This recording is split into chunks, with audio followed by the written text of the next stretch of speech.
کیونکہ فرشتے بھی ان کے ساتھ نماز ادا کرتے ہیں، اس کی تلاوت بھی سنتے ہیں، اور مومن جنات جو ہوا میں ہوتے ہیں یا اس کے پڑوسی ہوتے ہیں وہ بھی اس کے ساتھ نماز ادا کرتے ہیں اور اس کی تلاوت سنتے ہیں۔ اور انسان کا اونچی آواز میں تلاوت کرنا اس کے اپنے گھر اور آس پاس کے گھروں سے شریر جنات اور سرکش شیاطین کو بھگا دیتا ہے۔ حضرت ابن عمر النہار فرماتے ہیں کہ میں ایک دن فجر سے پہلے حضرت حسن بصری کی مجلس میں شرکت کے لیے گیا تو دیکھا مسجد کا دروازہ بند ہے، ایک شخص دعا مانگ رہا ہے اور پوری جماعت اس کی دعا پر آمین کہہ رہی ہے۔ چنانچہ میں باہر بیٹھ گیا حتیٰ کہ مؤذن آیا، اس نے آذان دی اور مسجد کا دروازہ کھولا۔ میں اندر داخل ہوا تو دیکھا کہ وہاں حضرت حسن بصری اکیلے تشریف فرما رہی ہیں، ان کا رخ قبلے کی جانب ہے۔ میں نے عرض کیا کہ میں فجر ہونے سے پہلے آیا تھا، اس وقت آپ دعا کر رہے تھے اور لوگ آمین کہہ رہے تھے، لیکن جب میں اندر آیا تو آپ کے علاوہ کسی کو نہیں دیکھا۔ تو انہوں نے فرمایا یہ اہل نصیبین کے جنات تھے جو شب جمعہ ختم قرآن میں میرے پاس آتے ہیں، پھر شرکت کے بعد واپس چلے جاتے ہیں۔ سورۃ رحمان کی آیت 56 میں حوروں سے متعلق ارشاد باری تعالیٰ ہے کہ نہ تو ان سے کسی انسان نے قربت کی ہوگی اور نہ ہی کسی جن نے۔ اس آیت سے یہ بات واضح ہو گئی کہ جنات بھی ازدواجی تعلق قائم کرتے ہیں۔ حضرت قنادہ بیان کرتے ہیں کہ جنات کی اولاد ایسے ہی پیدا ہوتی ہے جیسے انسانوں کی، لیکن جنات کی افزائش نسل بہت تیز ہوتی ہے اور ان کی اولاد کثرت سے ہوتی ہے۔ حضرت عبداللہ بن عمر فرماتے ہیں کہ اللہ تعالیٰ نے انسانوں اور جنات کو 10 حصوں میں تقسیم فرمایا ہے، ان میں سے 9 حصے جنات ہیں اور 1 حصہ انسان۔ جب انسان کا ایک بچہ پیدا ہوتا ہے تو جن کے 9 بچے پیدا ہوتے ہیں۔ روایت ہے کہ ایک عورت کے ساتھ بیک وقت ایک شیطان جبکہ ایک مرد کے ساتھ 10 شیاطین لگے رہتے ہیں جو اسے ہر وقت بہکاتے رہتے ہیں۔ یوں ہم سمجھ سکتے ہیں کہ مرد ہو پچکاری کیسے۔ صحیح بخاری کی حدیث نمبر 5165 میں روایت ہے کہ رسول اللہ صلی اللہ علیہ وآلہ وسلم نے فرمایا جو انسان ہم بستری سے پہلے دعا نہیں پڑھتا، اے اللہ مجھے شیطان سے دور رکھ اور شیطان کو اس سے دور رکھ جو تو ہمیں عطا کرے، تو شیطان بھی اس کی ہم بستری میں شامل ہوتا ہے۔ یہ بات بہت سی روایات اور سلف صالحین کے اقوال اور بہت سے واقعات سے یہ بات بھی ثابت شدہ ہے کہ جنات انسانوں سے ہم بستری کر سکتے ہیں اور انسان کی جن سے بھی اولاد پیدا ہو سکتی ہے۔ فتاوی محمودیہ، بنوریہ، یوسفیہ اور دارالعمون ذکریہ میں ہے کہ اگر کوئی کسی شادی شدہ عورت سے ہم بستری کرے تو اگر عورت کو انزال ہو گیا ہے تو غسل واجب ہوگا، اگر انزال نہیں ہوا تو غسل واجب نہیں ہوگا، اور جنات کے ذریعے حمل واقع ہونا ممکن ہے، لیکن اگر کوئی عورت اس بات کا دعویٰ کرے تو اس کی بات نہیں مانی جائے گی، ورنہ دنیا میں فتنہ برپا ہوگا اور ہر گناہگار عورت یعنی زانی عورت کہے گی کہ اس سے جن نے جمع کیا ہے۔ حضرت امام جعفر صادق سے کسی نے پوچھا کہ جنات انسانی جسم پر قابض ہو کر اس سے تعلق قائم کر سکتا ہے تو آپ نے فرمایا ہاں بالکل، جنات کو اللہ پاک نے وہ طاقت دے رکھی ہے۔ حضرت علقمہ رحمۃ اللہ فرماتے ہیں کہ میں نے حضرت ابن مسعود رضی اللہ تعالی عنہ سے عرض کیا کیا آپ میں سے کوئی لیلۃ الجن میں رسول اللہ صلی اللہ علیہ وآلہ وسلم کے ساتھ تھا؟ فرمایا نہیں، لیکن ہم نے ایک رات آپ صلی اللہ علیہ وآلہ وسلم کو مکہ میں نہ پایا تو ہمیں یہ خیال ہوا کہ کہیں خدا نہ خواستہ اچانک کفار کے نرغے میں نہ آ گئے ہوں، نہ جانے آپ صلی اللہ علیہ وآلہ وسلم کے ساتھ کیا بیتی۔ مسلمانوں نے یہ رات بڑے اضطراب و بے چینی میں گزاری۔ جب صبح صادق ہوئی تو ہم نے دیکھا کہ آپ صلی اللہ علیہ وآلہ وسلم غار ہرا کی جانب تشریف لا رہے ہیں۔ صحابہ رضی اللہ تعالی عنہ نے اپنی فکر و تشویش کا اظہار کیا۔ آپ صلی اللہ علیہ وآلہ وسلم نے فرمایا جنوں کا قاصد مجھے بلانے آیا تو میں اس کے ساتھ چلا گیا اور انہیں قرآن پڑھ کر سنایا، پھر آپ صلی اللہ علیہ وآلہ وسلم نے ہمیں ساتھ لیا اور ان کے آثار اور ان کی آگ کے نشانات دکھائے۔ جنات نے آپ صلی اللہ علیہ وآلہ وسلم سے توشہ سفر مانگا کیونکہ وہ جنات کسی جزیرے کے باسی تھے۔ آپ صلی اللہ علیہ وآلہ وسلم نے فرمایا ہر ہڈی جس پر اللہ کا نام لیا جائے گا تمہارے ہاتھ پہنچ کر پہلے سے زیادہ گوشت والی بن جائے گی، اور یہ ہڈیاں جنات کی خوراک ہوں گی، اور ہر قسم کی لید تمہارے چوپایوں کا چارہ ہے۔ پھر حضور صلی اللہ علیہ وآلہ وسلم نے فرمایا ان دونوں چیزوں سے استنجا نہ کرو کیونکہ یہ دونوں چیزیں تمہارے بھائی جنوں کی خوراک ہیں۔ حضرت ابو ہریرہ رضی اللہ تعالی عنہ سے روایت ہے کہ حضرت صلی اللہ علیہ وآلہ وسلم نے فرمایا میرے پاس شہر نصیبین کے جن آئے تھے، وہ کیسے اچھے جن تھے، انہوں نے مجھ سے آزاد راہ کی خواہش کی تو میں نے ان کے لیے اللہ سے دعا کی کہ جس ہڈی یا گوبر سے ان کا گزر ہو تو اس پر وہ کھانا پکائیں گے۔ مولانا مفتی محمد شفیع رحمۃ اللہ علیہ سورۃ جن کی تفسیر میں اس سورت کی شان و نزول بیان کرتے ہوئے 4 اہم واقعات کا ذکر فرماتے ہیں۔ واقعہ اول، رسول اللہ صلی اللہ علیہ وآلہ وسلم کی بحث سے پہلے شیاطین آسمان تک پہنچ کر فرشتوں کی باتیں سنتے تھے۔ آپ صلی اللہ علیہ وآلہ وسلم کی بحثیت کے بعد انہیں شہاب ثاقب کے ذریعے سننے سے روک دیا گیا، اور اسی حادثے کی تحقیق کے ضمن میں یہ جنات آپ صلی اللہ علیہ وآلہ وسلم تک پہنچے۔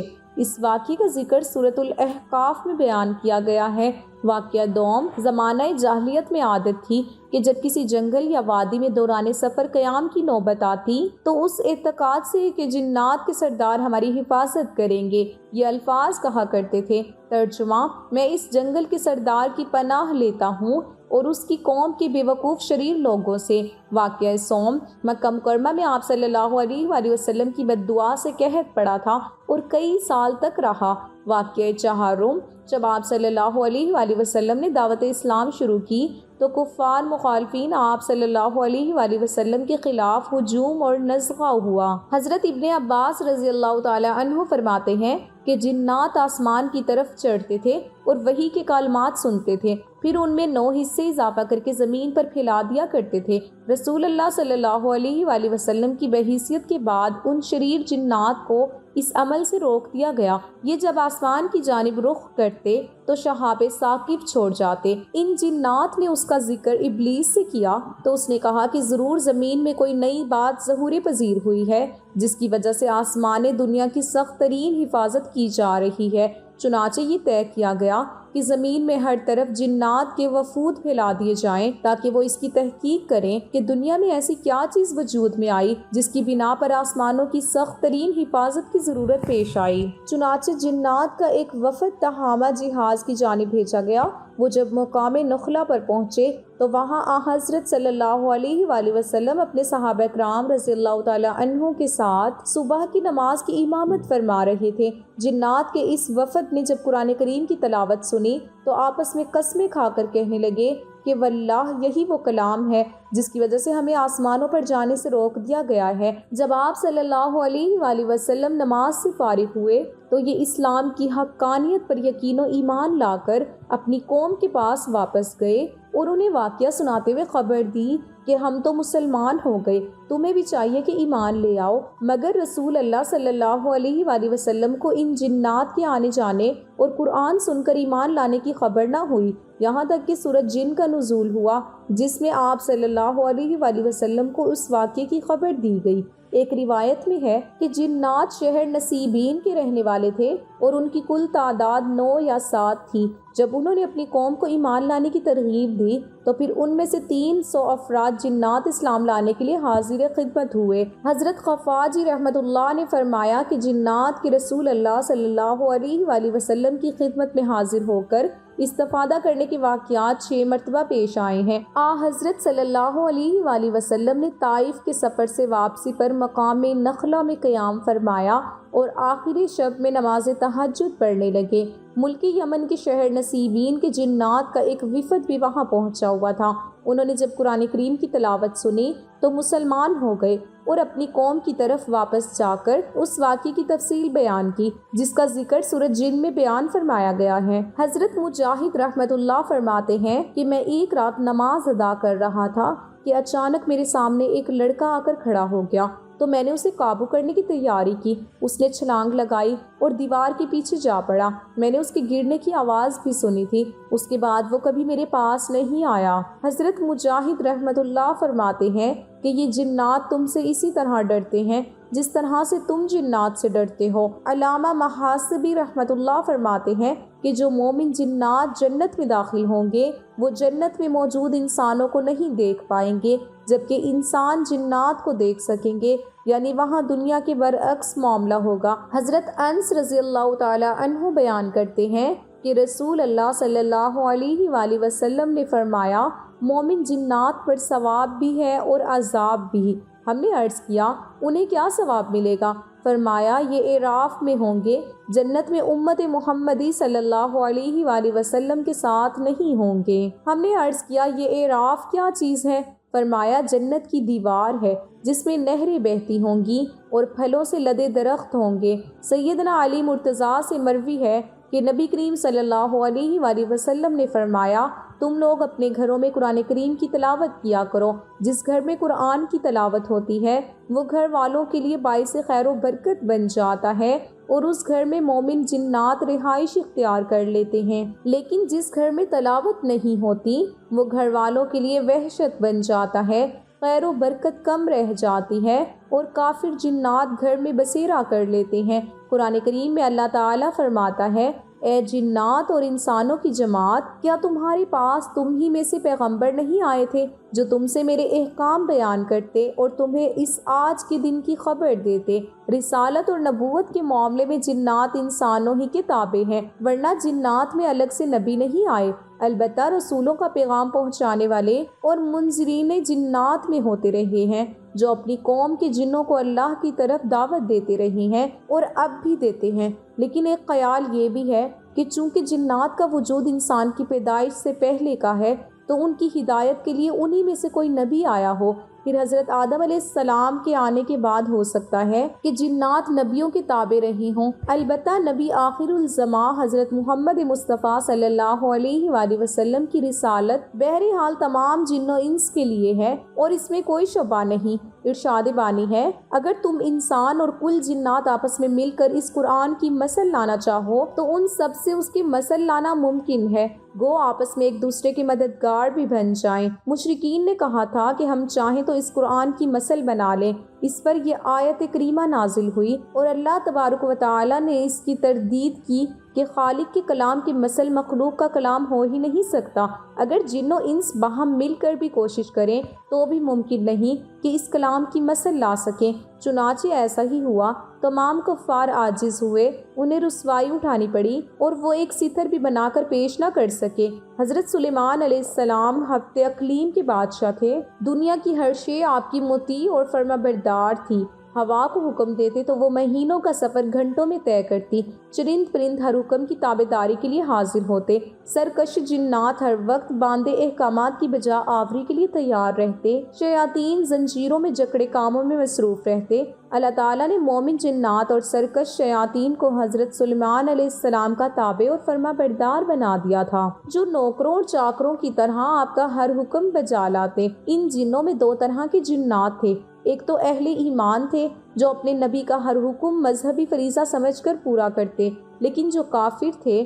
وہ اپنے کفر اور سرکشی کے باوجود حضرت سلیمان علیہ السلام کے تابع رہتے، لیکن ان سے نقصان کا بھی اندیشہ تھا۔ چنانچہ سورہ سبا میں ارشاد باری تعالیٰ ہے، ترجمہ جو کوئی ان میں سے ہمارے حکم سے پھرے گا اسے ہم آگ کا مزہ چکھائیں گے۔ مفسرین فرماتے ہیں کہ اللہ تعالیٰ نے ایک فرشتہ مقرر فرما دیا تھا جس کے ہاتھ میں آگ کا سونٹا ہوتا، جنات میں سے کوئی حضرت سلیمان علیہ السلام کے حکم سے سرتابی کرتا تو فرشتہ اسے سونٹا مارتا جس سے وہ جل کر بھسم ہو جاتا۔ حضرت صلی اللہ علیہ وآلہ وسلم کی بحیثیت سے پہلے جنات عالم بالا کی خبریں معلوم کرنے کے لیے آسمان میں سن گن لینے کا کوئی نہ کوئی موقع پا لیتے تھے، اور پھر ایک سچ بات میں تو من گھڑت اور جھوٹی باتیں ملا کر کاہنوں کا بتا دیا کرتے تھے۔ یوں کاہنوں میں یہ بات مشہور ہو گئی کہ جنات غیب کا علم جانتے ہیں۔ حضرت عائشہ رضی اللہ تعالی عنہا فرماتی ہیں میں نے عرض کیا یا رسول اللہ صلی اللہ علیہ وآلہ وسلم، یہ کاہن جو بات کہتے ہیں ہمیں سچ بھی ملتی ہے۔ آپ صلی اللہ علیہ وآلہ وسلم نے فرمایا، ترجمہ یہ بات حق ہوتی ہے، اسے جن پوری کر کے اپنے دوست کے کان میں ڈال دیتا ہے اور وہ اس میں 100 جھوٹ ملا دیتا ہے۔ حضرت سلیمان علیہ السلام کے زمانے میں جنات کے بارے میں مشہور ہو گیا تھا کہ یہ غیب کی باتیں جانتے ہیں۔ اللہ تعالیٰ نے حضرت سلیمان علیہ السلام کی وفات کے ذریعے اس عقیدے کا فساد کا قلہ کما کر دیا۔ قرآن کریم میں ارشاد باری تعالیٰ ہے، ترجمہ پھر جب ہم نے ان پر موت کا حکم بھیجا تو ان کی خبر جنات کو کسی نے نہ دی سوائے گھن کے کیڑے کے جو ان کی اعصا کو کھا رہا تھا۔ بس جب حضرت سلیمان گر پڑے اس وقت جنات نے جانا کہ اگر وہ غیب کا علم رکھتے تو اس ذلت کے عذاب میں مبتلا نہ رہتے۔ حضرت سلیمان علیہ السلام کے انتقال کے 1 سال بعد تک جنات بیت المقدس کی تعمیر میں مصروف رہے۔ وہ دور سے حضرت سلیمان علیہ السلام کو اپنے شیشے کے کمرے میں کھڑا ہوا دیکھتے اور سر جھکا کر اپنے کام میں مصروف ہو جاتے۔ جنات کی یہ مجال نہ تھی کہ وہ قریب چلے جاتے، یہاں تک کہ 1 سال گزر گیا، تعمیر بیت المقدس مکمل ہوئی اور اللہ تعالیٰ نے جنات کے عالم غیب کے دعوے کو اپنے انجام پر پہنچا دیا اور تمام دنیا کو جنات کی بے خبری اور بے بسی کا علم ہو گیا۔ حضرت صفوان بن سلیم رحمۃ اللہ فرماتے ہیں کہ جنات انسانوں کے سامان اور کپڑوں کو استعمال کرتے ہیں، بس تم میں سے جو شخص کوئی کپڑا اٹھائے یا رکھے تو بسم اللہ کر لیا کرے، کیونکہ اللہ کا نام مہر ہے۔ اس طرح سے جنات ان کپڑوں کو استعمال نہیں کریں گے۔ بسم اللہ جنات کے سامنے پڑتا ہے۔ حضرت انس رضی اللہ تعالی عنہ سے روایت ہے کہ رسول اللہ صلی اللہ علیہ وآلہ وسلم نے فرمایا، ترجمہ گندے مقامات شیاطین کی رہنے کی جگہ ہیں۔ حضرت انس رضی اللہ تعالی عنہ فرماتے ہیں کہ رسول اللہ صلی اللہ علیہ وآلہ وسلم قضائے حاجت کو جاتے تو یہ پڑھا کرتے تھے، اللہم انی اعوذ بک من الخبث والخبائث۔ ترجمہ، اے اللہ میں آپ کی پناہ مانگتا ہوں خبیث جنوں سے اور خبیث جننیوں سے۔ امام سعید بن منصور نے اس دعا کو شروع میں بسم اللہ کے الفاظ بھی بیان کیے ہیں۔ اللہ تعالیٰ نے انسان کو اشرف المخلوق بنایا ہے، چنانچہ جنات و شیاطین سمیت دنیا کی ہر مخلوق انسان سے خوف کھاتی ہے۔ اللہ اور اس کے نبی صلی اللہ علیہ وآلہ وسلم کی تعلیمات کی روشنی میں بدترین جنات اور شیاطین کو شکست فاش دنیا بہت آسان ہے۔ اللہ اور اس کے نبی صلی اللہ علیہ وآلہ وسلم کی تعلیمات کی روشنی میں بدترین جنات اور شیاطین کو شکست فاش دینا بہت آسان ہے، لیکن اگر جنات کی وجہ سے کچھ لوگوں کو بیماری یا موت لاحق ہو جائے تو یہ خود اپنے اوپر ظلم کرنے کے مترادف ہے، جس میں جیلی پیر فقیر اور سنیاسیوں کا بڑا ہاتھ ہے۔ جنات سے مقابلے کے لیے ذکر الہی دعائیں، اعوذ باللہ من الشیطان الرجیم، استغفار اور سورہ معوذتین کثرت سے پڑھی جائے، لیکن 5 وقت کی نماز ادا کرنا سب سے اہم ہے۔ جنات و شیاطین کے خلاف مدد حاصل کرنے اور انہیں شکست فاش دینے کے لیے سب سے بڑا عمل آیت الکرسی کا پڑھنا ہے۔ انسان سے شیاطین کو بھگانے، جنات کے اقدامات کو باطل کرنے، ان کی آفات سے بچنے اور منفی عملیات سے محفوظ رہنے کے لیے آیت الکرسی میں بڑی عظیم تاثیر ہے۔ یہ مرگی کا بھی علاج ہے۔ حضرت ابو ہریرہ رضی اللہ تعالی عنہ سے روایت ہے کہ رسول اللہ صلی اللہ علیہ وآلہ وسلم نے فرمایا کہ آیت الکرسی قرآن پاک کی سب آیات کی سردار ہے۔ جس گھر میں شیطان ہو تو اسے پڑھا جائے، وہ بھاگ جائے گا۔ ہر رات سونے سے پہلے گھر میں آیت الکرسی پڑھ کر حصارے باندھنا بزرگان دین، اولیاء کرام اور تجربہ کار حضرات کا معمول ہے۔ اس عمل سے صبح صادق تک پورا گھر مع افراد و اسباب ہر طرح کی انسانی شیطانی شر سے محفوظ رہتا ہے۔ حضرت قتادہ بیان فرماتے ہیں، جس نے اپنے بستر کی ٹیک لگاتے ہوئے آیت الکرسی پڑھ لی، 2 فرشتے اس کے سپرد کر دیے جاتے ہیں جو صبح تک اس کی حفاظت کرتے ہیں۔ سورۃ الفلق اور سورۃ الناس قرآن کریم کی یہ آخری 2 صورتیں ہر قسم کے شیاطینی عملیات، جادو ٹونے اور نظر بد کا 13 ہدف علاج ہیں۔ حضرت ابو سعد رضی اللہ تعالی عنہ فرماتے ہیں کہ حضرت صلی اللہ علیہ وآلہ وسلم جنات اور انسانوں کی نظر بد سے پناہ مانگتے تھے، یہاں تک کہ جب آخری 2 صورتیں نازل ہو گئی تو آپ صلی اللہ علیہ وآلہ وسلم نے انہیں پڑھنا شروع کر دیا۔